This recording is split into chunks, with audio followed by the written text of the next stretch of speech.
What is a part of history that we consider to be a fact is 100% fake? Einstein never failed math. The rumor started from Ripley's Believe It or Not, and Einstein actually responded to them saying, "I never failed in mathematics. Before I was 15 I had mastered differential and integral calculus." He wasn't very good at the non-science related classes though, and did fail French. The Boston Tea Party didn't have some grand celebration. A lot of the colonists were confused, and it's recorded as one of Boston's most quiet nights. General public not being aware that classical Greece and Rome had colored paints all over those statues, much less colored dyes in their clothes. Ned Kelly's last words being "such is life." That was made up by the reporter. So many Aussies have it tattooed or have big stickers on their 4x4s. But I guess "oh well" doesn't have the same ring to it. Ninjas dressed in all black to stay stealthy in the night or something like that. Ninjas dressed like normal people to blend in. The all-black look stemmed from Japanese theater to make it more obvious to the audience who the ninjas were. If they wore all black it'd be quite obvious and they'd stick out like a sore thumb. Marie Antoinette saying, "Let them eat cake."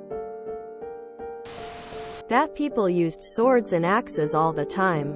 Spears. It's spears. Most of human history has been spears.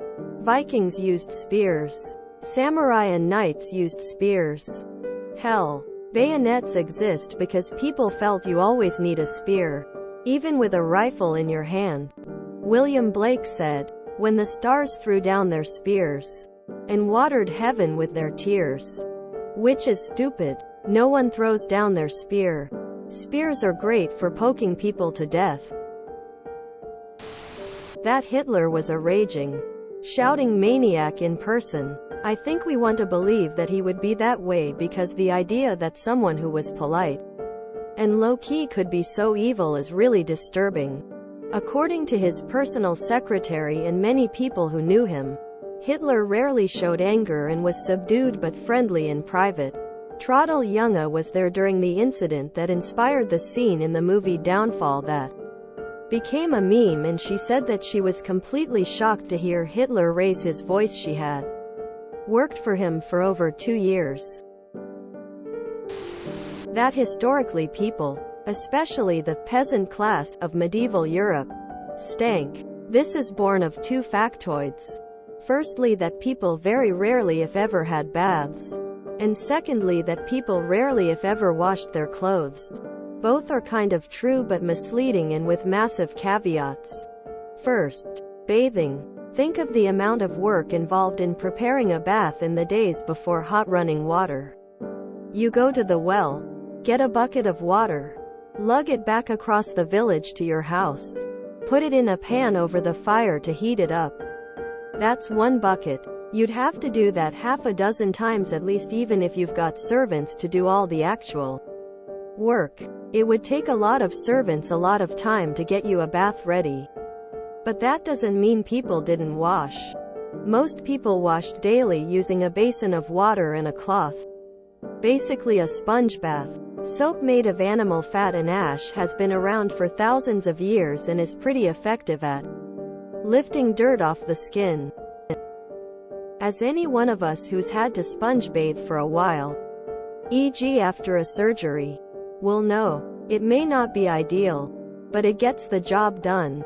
Films generally portray peasant with smudges of dirt all over the face, but that's just lazy costuming. And now the clothes. True, the outer layers, the layers that we see, were very rarely washed because most people only own one set and they could be very difficult to wash effectively. But you have to remember, people, even peasants, wore a lot of layers. So that the layer we see was really the equivalent of a coat, and was never really against the wearer's skin gathering sweat. How often do you wash your outer coat? For people in roles where external dirt was very likely to get onto the clothes, Aprons and other easily removable garments were used. The layers worn right against the skin, a full dress like smock for women and a long shirt for men, long enough to tuck around the genitals and butt and also do the job of underpants, were changed and washed as often as possible, because they were the layers that got the body sweat etc. on them. They were made more simply and usually of cheap, hardy fabrics specifically designed for easy laundering. TL. Dr. Medieval peasant were not filthy and stinking. They washed their clothes and bodies as best they could. Romans indulged in food so much they had a special place to go and vomit so they could eat more. Maybe that has been dispelled by now, but many still believe it. Carrots are good for eye health, but won't improve your eyesight. Nevertheless, people have been telling me all my life I should eat carrots to see better. The reason people think that is during WW2 the Royal Air Force had this new radar system and they didn't want the Germans to know about it. So they spread the rumor that the reason their pilots could find their planes so fast was that they ate carrots. There is a joke saying that Austria's greatest success is making everyone believe that Mozart was Austrian and Hitler was German. A Stegosaurus fighting a T-Rex. They lived millions of years apart. Stegosaurus 144 lived million years ago, T-Rex 65 million years ago. Insane difference. Still almost most every dinosaur-related media places them together. Lemmings just run off a cliff to their deaths every year. Thanks for that one, Disney. The Irish famine wasn't just a natural disaster, there was plenty of food in Ireland. It was just exported to Britain. Edit. Clarity. Paul Revere did not ride from Boston to Lexington. He got as far as Cambridge. Israel Bissell, however, did ride all the way to Lexington. Not sure if quite at the level you're asking for, but it seems to be common knowledge that people didn't fight back against Germans in WW2, and it's because they didn't have guns or were cowards. They fought back a lot. The largest was likely https://en.m.wikipedia.org/wiki/Warsaw Uprising. It just turns out that normal people fighting against a military tend to do poorly. Bill Clinton did in fact have sex with that woman. I haven't seen this on here yet, but no one in the town of Salem was actually burned at the stake during the witch trials. Most of them were hung, with one being crushed under rocks.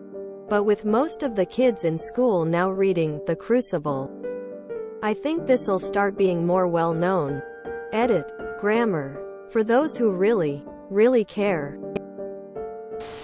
Almost everything about the medieval times. Our image of it is highly influenced by Hollywood. If you enjoyed this video, please check out our playlists full of similar content. Epicaricast is like doom scrolling for your ears. Please like, share, and subscribe.